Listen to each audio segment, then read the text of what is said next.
Thanks for joining us at the Business Growth Cafe, where each week we select from a menu of topics for a focused discussion with an industry expert to provide insights that can impact your business's growth. With your host, Angelo Ponzi. I am Angelo Ponzi, your host here at the Business Growth Cafe, and thank you for stopping by. You screwed up. You made a bad decision. We've all done it. We're human, and it's inevitable that we'll make bad decisions. Now, these can be a wide range. It could be you as an employee, it could be you as an individual with your family or your spouse or your girlfriend, your boyfriend. It doesn't really matter. We're going to make bad decisions. Now, the question is, what happens when we do? How do we approach these bad decisions to make them not feel so bad, if you will? What are we going to do about it? This is the topic of today, because inevitably we're going to make a bad decision, and we need to know how to deal with it, whether you're an employee or frankly, whether you're the leader of the company. It's important that you deal with this. Now, we could just stick our head in the sand, pretend it wasn't you, right? We could do the ostrich syndrome, or we can embrace it. We can attack it head on, and we can admit we made the mistake and address the outcome to make sure that we can rectify it going forward.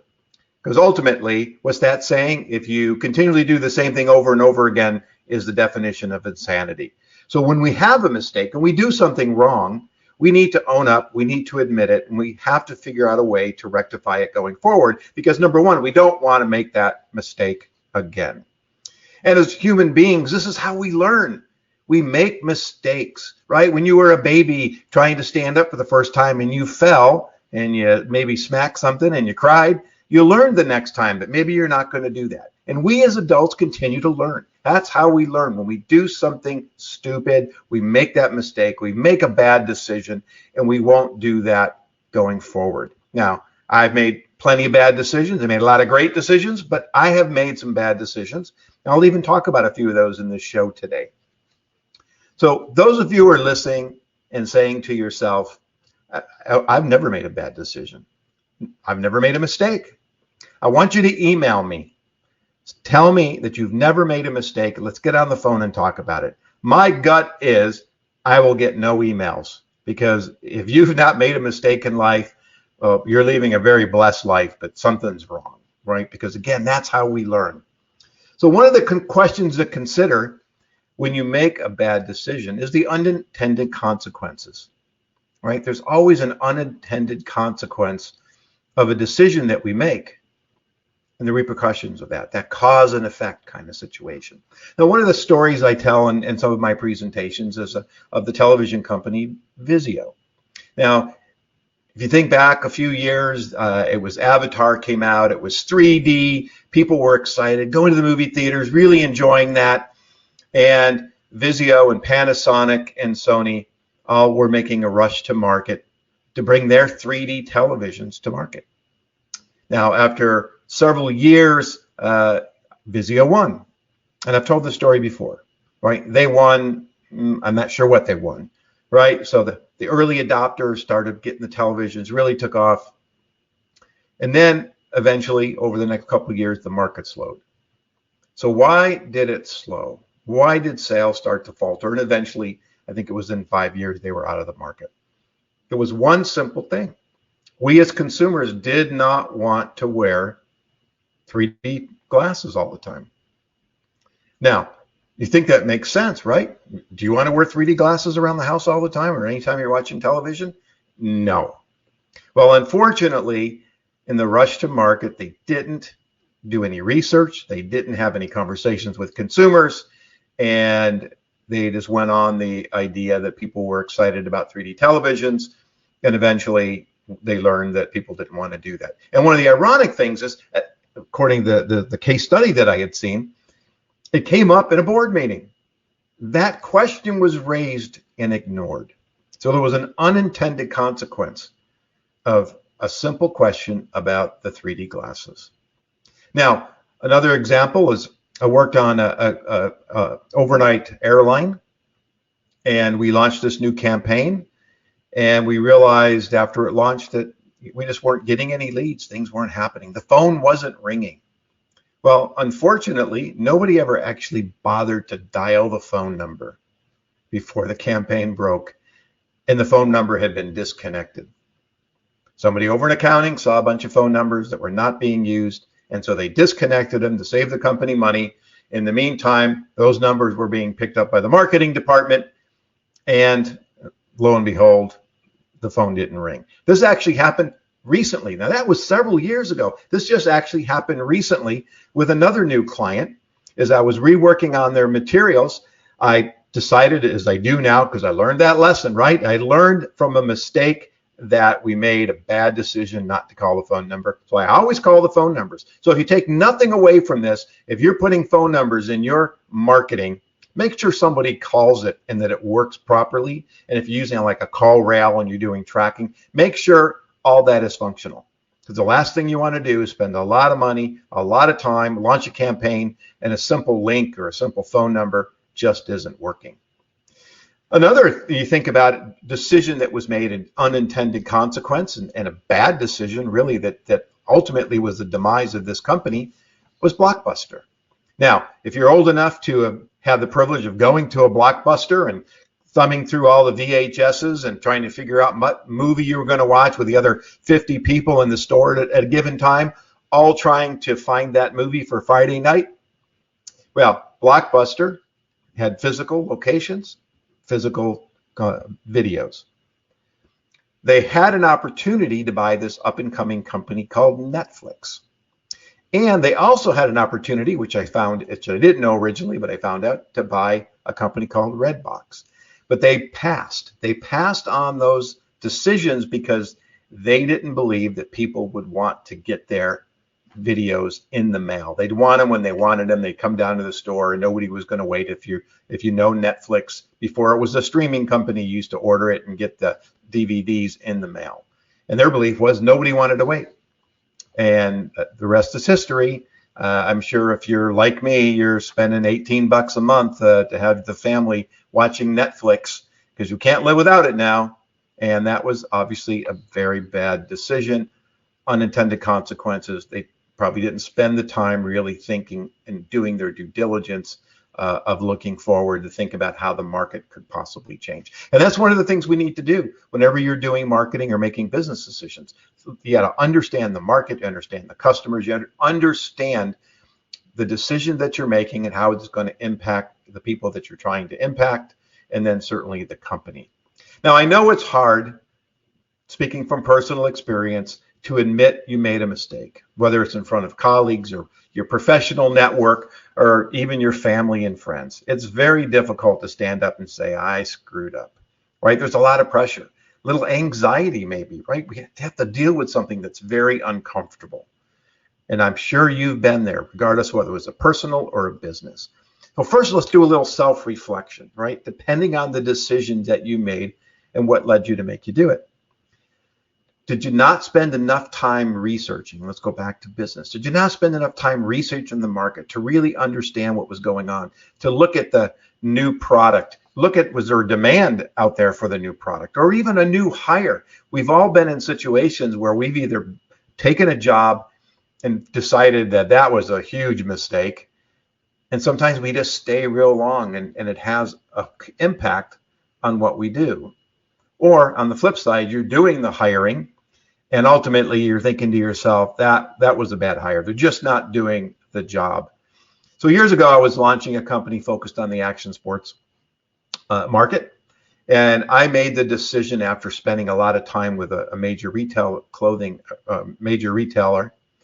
that I could launch this new research company and focus on the teen market, surfing, skating, snowboarding. I was really excited to dig into that market. But where I was coming out of was 9 years in the general teen market. Now, my thinking was I could do this broader study and then, talk to a couple thousand kids and drill down into the surf skate market, and I could get a much broader customer base. Now, I made that decision. I partnered up with a company who actually went in and paid for the first round, but I had to pay for the second round and the third round. And ultimately, the decision that I didn't really think through. Why? Because I was coming off of 9 years. I was listening to the leaders of the action sports world saying, I wish there was research like this. It would be so great. But I didn't spend the time. I didn't go out to them and really talk to them about this idea. What were the consequences? When I did talk to some of the folks, it was always the big brands. I didn't bother to go and actually talk to surf skating and snow people. So eventually I'm sitting in front of a bunch of people in this industry, World Industries at the time, was one of the leaders. And they asked me a question: where'd I get the data, how'd I get the data, and where were the skateboarders?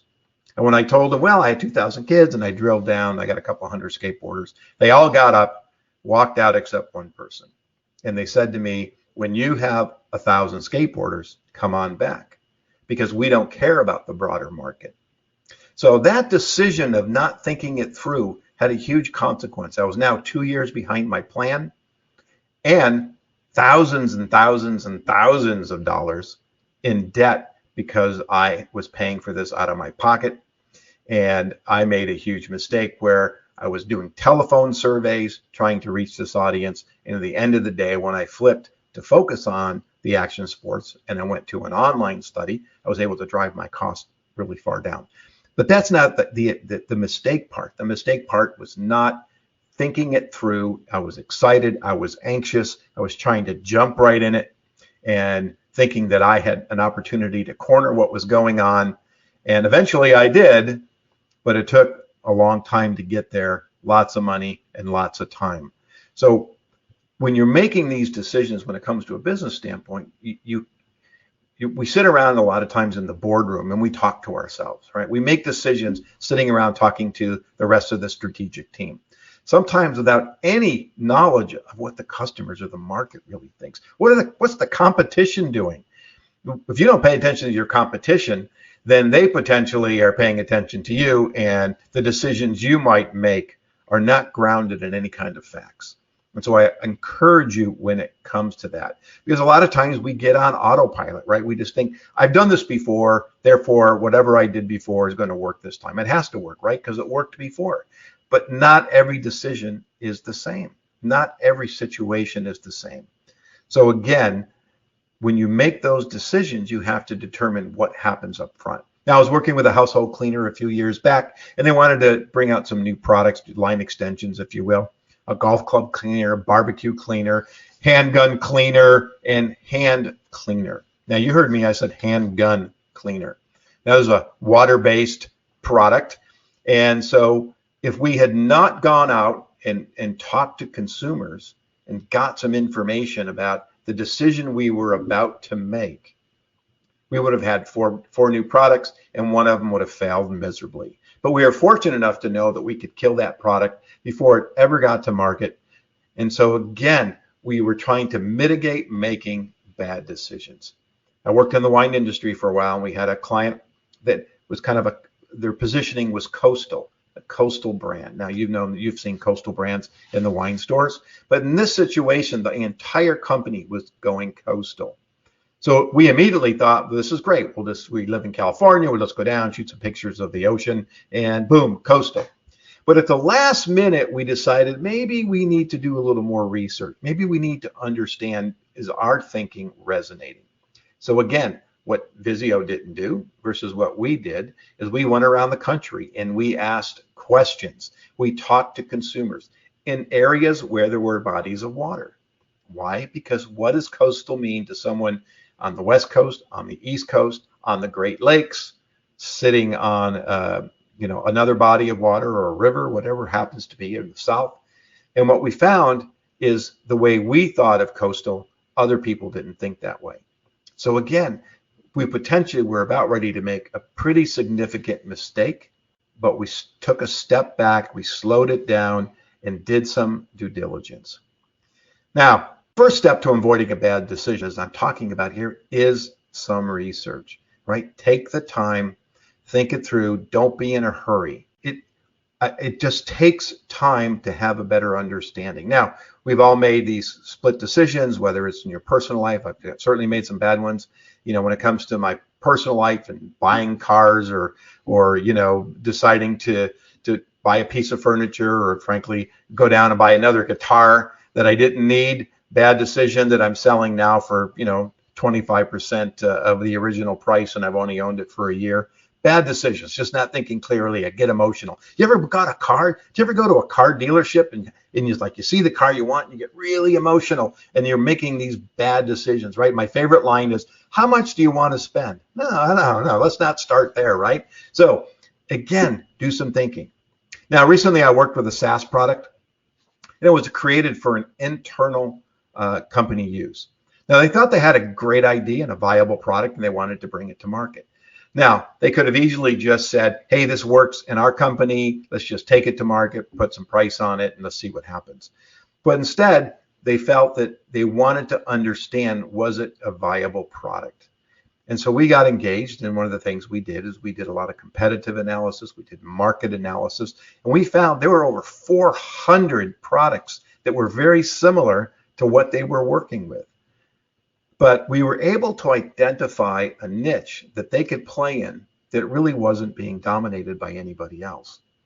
So going through the due diligence of the research and taking their time and doing some beta tests, and eventually they were bringing this product to market. Now, all in all, I think that it was probably 10 months of work, but the money that they could have blown just going out and marketing it, and the decision that they made without thinking about the repercussions of not thinking this through, could have been much different.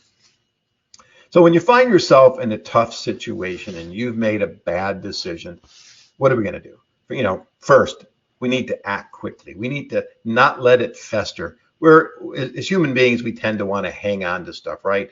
Far longer than we need. It's like, when you want to end your relationship with your boyfriend or your girlfriend, and you're just dragging it on, and it's a bad decision not to do it, but you keep going because maybe you don't want to hurt somebody's feelings, or somebody in your company has made a bad decision and they're embarrassed, or they don't know how to deal with it, or frankly you're the leader of the company and you've made a decision that it may be pivoted or take your company in the wrong direction.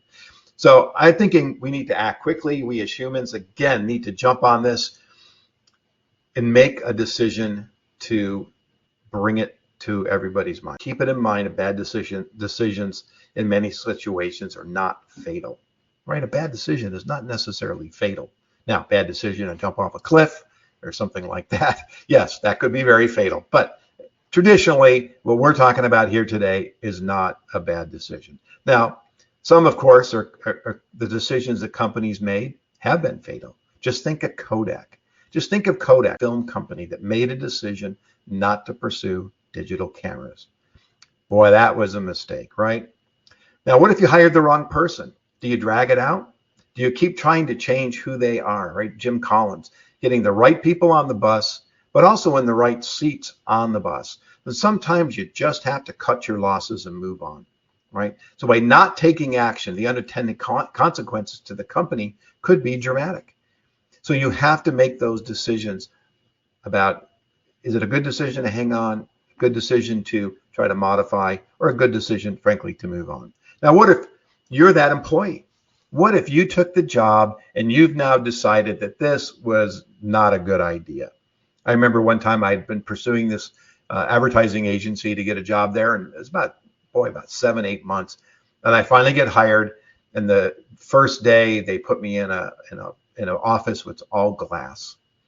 And throughout the course of the day, people kept walking up and down the hallways and looking at me, and I felt like a monkey in a glass cage. And all I could think about to myself was, what the hell did I just get myself into?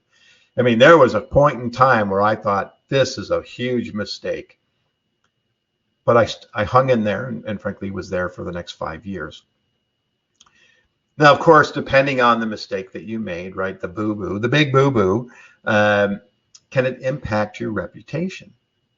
Now, a lot of times I'm going to guess that people don't think about their reputation. Why? Because they're not a big company, they're not a big name, but we all have reputations to protect, right? And our reputations, our personal reputations, and the management of those is really important. And whether you're just starting out in business, or you've been there for, working for a while, or frankly, you're a seasoned professional, your reputation is always on the line. right? You have to protect it. You have to nurture it, because ultimately it's our reputation that all we have.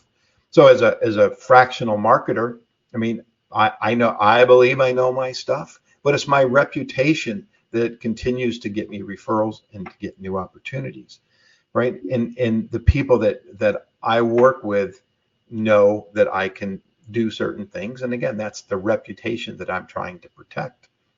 Now, the action sports industry situation was very interesting because I went into that market thinking that I had a reputation in the action sports industry, but I'd really been working with a mass retailer that was catering to teens. And the day I walked into that action sports industry, I had no reputation. As a matter of fact, my very first presentation was to about 500 people in the industry.